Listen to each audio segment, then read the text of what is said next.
Hey guys, what's going on? It's a rare video from my living room, and of course we still got Santa Claus on the wall there to the side of me, that side there. And so anyway, as you saw from the title of this video, the Craigslist crazies are at it again. You may remember a few years ago that I was trying to sell a couple of cars on Craigslist, and I kept going around and around and around with all these idiots that kept getting in touch with me about those cars. And in the interim I've sold some parts and stuff, and I continue to have problems with people that, even though I write very good concise ads and explain everything, and I make an effort to say that I still have them, da da da, whatever it takes to get something sold on Craigslist, I do it the right way. Yet I do this, and I'm still having problems with these people that I don't know. I don't get it.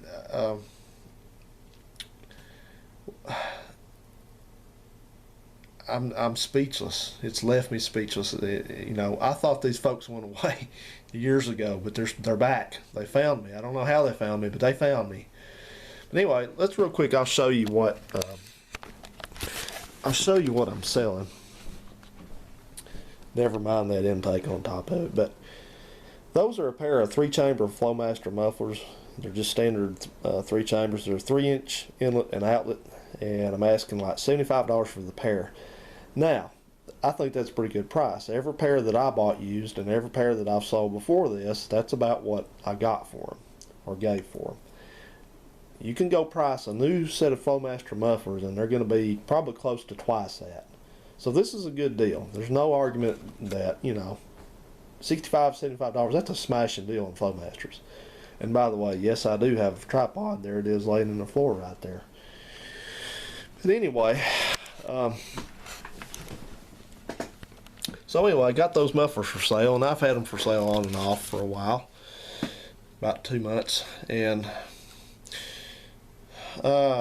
so what's been going on is I've had all these people they've been doing the same old thing Craigslist flakes always do. They call or text me and they say, well, do you still have them? No matter that I've put on the ad right at the very top that if that adds up, I still have them, they still text me, and that's all they'll ask is, do you still have them? And I'll say yeah, and I may not get a reply, or somebody will call me and say, I was calling, somebody had me call you about a set of mufflers. What kind are they? How much? Please, guys, help me understand this. Please, I want to understand. I really, honestly do want to understand what this is about.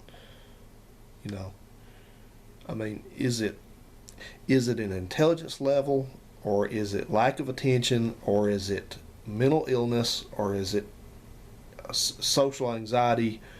Is it a medical problem? Is it a physical problem? You know who that was? That was the return of the Ricer, Colorado. I knew he couldn't stay out here. You know what it is? He's addicted to this street. Even though he doesn't live here now, he's still addicted to the street. He has to come down and drive the street. I know people don't believe that can happen, but it is. You get addicted to it. You can't give it up. But anyway, I want to understand what this is about.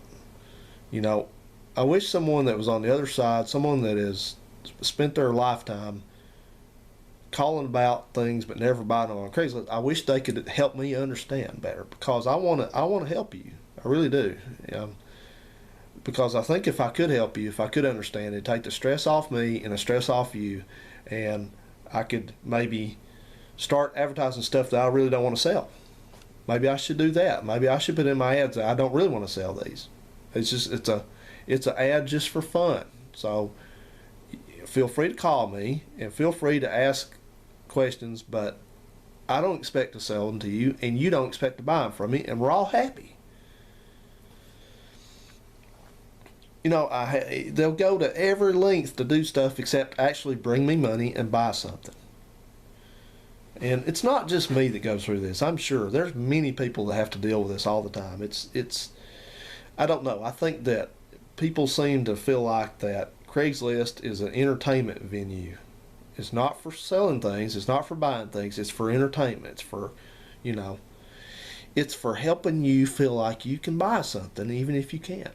I've had guys that, like the other day, this guy sent me a text, and I've grown where I can accept text now as far as the communications line of communication. Used to be I didn't like texting about things for sale. I want people to call me, but since I've learned that people's ability to follow through on things like this is so diminished now that I think texts are better, because that way I don't actually have to talk to these people. So, but anyway, this guy, I've got on the sidetrack. This guy, he texted me. He says, if you still have those by Saturday, and this was on a Thursday. This was 3 days ago now. This is Sunday. He said, if you still have these on Saturday, I'll come pick them up. And that's always a red flag when somebody wants to delay something, and then they just tell you they're gonna pick them up. You know, every time, that is a huge red flag. That is automatically suspicious. So I went along, like I always do. I said, okay, you can text me on Saturday if you're coming over. You know, I've learned long ago not to get excited and not to put any faith in people like this, because they're flakes. There's no other word for it. They are friggin' flakes.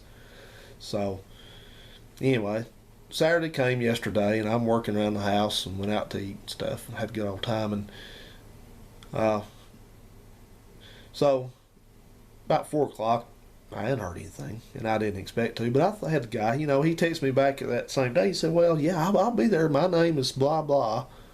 And, so I texted him back about 4:30. I said, hey, man, let me know what time you're going to come over and pick these mufflers up. So I didn't hear anything back like for an hour. And then it's, oh, well, I'm going to get off work at 4:30, and I can be in Madison at 6. Now, Madison is 15 miles west of Huntsville. Okay, what's being in Madison at 6 got to do with me at all? He said, where do you live? Let me know your address. And I don't give my address out until I know somebody's coming. I'm not going to have my address floating around with these crazies. I said, well, you text me when you're coming down. And never heard nothing. That was it. Nothing. And I finally, he sent me a garbled text. I guess his phone texted me in his pocket or something like that. So I sent something back that was just as stupid, some gibberish, He says, well, sorry, I texted you by accident. And this was way later, and I finally had him, man. I was rude to the guy. I said, look, I don't care. I said, you didn't even freaking show up like you were supposed to, so goodbye. Long story to get to that. I know it is, but I'm still going through this. I just got a text a while ago. Somebody asked me the same old famous question. They said, do you still have it? Do you still have the mufflers? And I just renewed that ad like an hour ago. It's 9 o'clock now, and I said, yes. I said, I just reposted it. They said, well, never mind. Oh, I offended them. I offended them. So they got all snippy with me. I don't care. I told them off too. There comes a time, even if you're a nice person, that you have got to quit taking bullshit off people. That's all there is to it.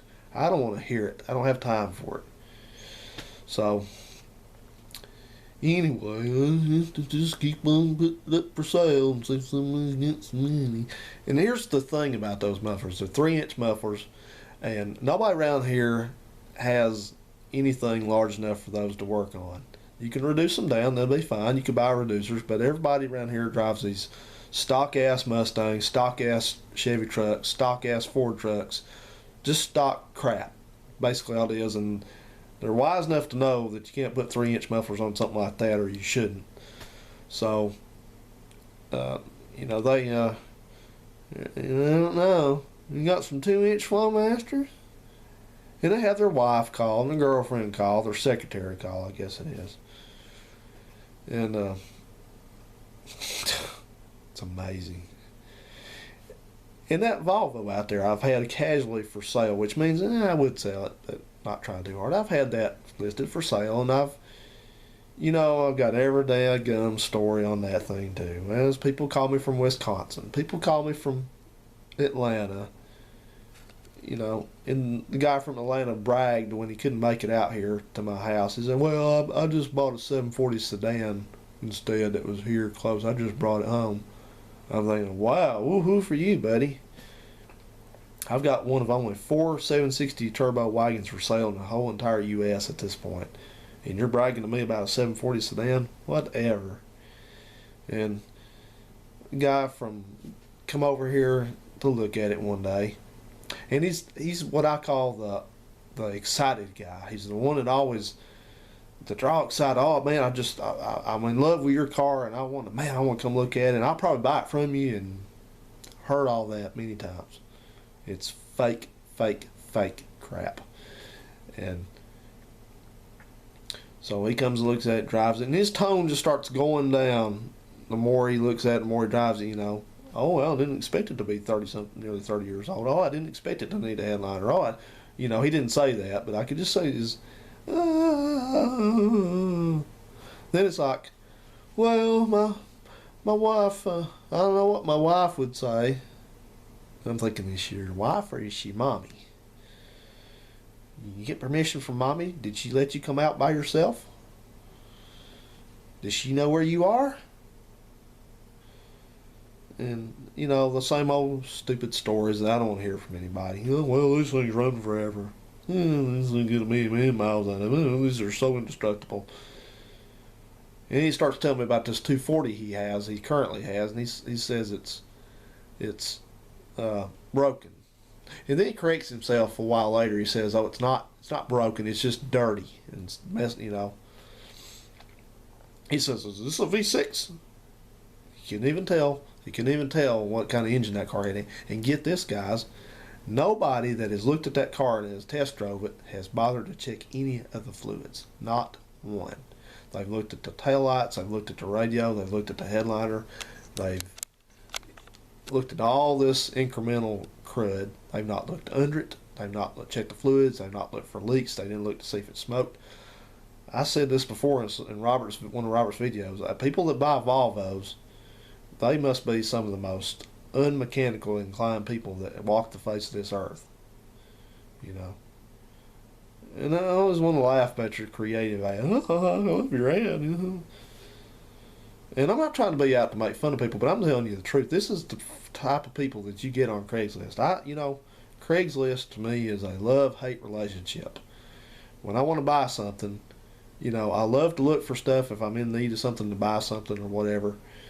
But I hate selling stuff because I can't stand dealing with these people. I'd say 1 out of 10 or 15 people that you'll encounter on Craigslist is actually serious. It's just the way it is. You finally have to get to somebody that they don't call you and BS you around. They say, "I'd like to come pick those mufflers up, or that car's what I'm looking for. I'd like to come on out." When they do a lot less talking and they're ready to come right out, that's the one that's going to buy it. That's been my experience every single time. Otherwise, they're tire kickers, they're flakes, they're a fantasy car buyer. They're tired of doing fantasy football, so they're doing a fantasy car buying experience. I'm going to pretend like I'm going to buy something. I'm going to pretend like it's stupid. If you do it, you ought to be ashamed of yourself for wasting people's time. The people, they'll say,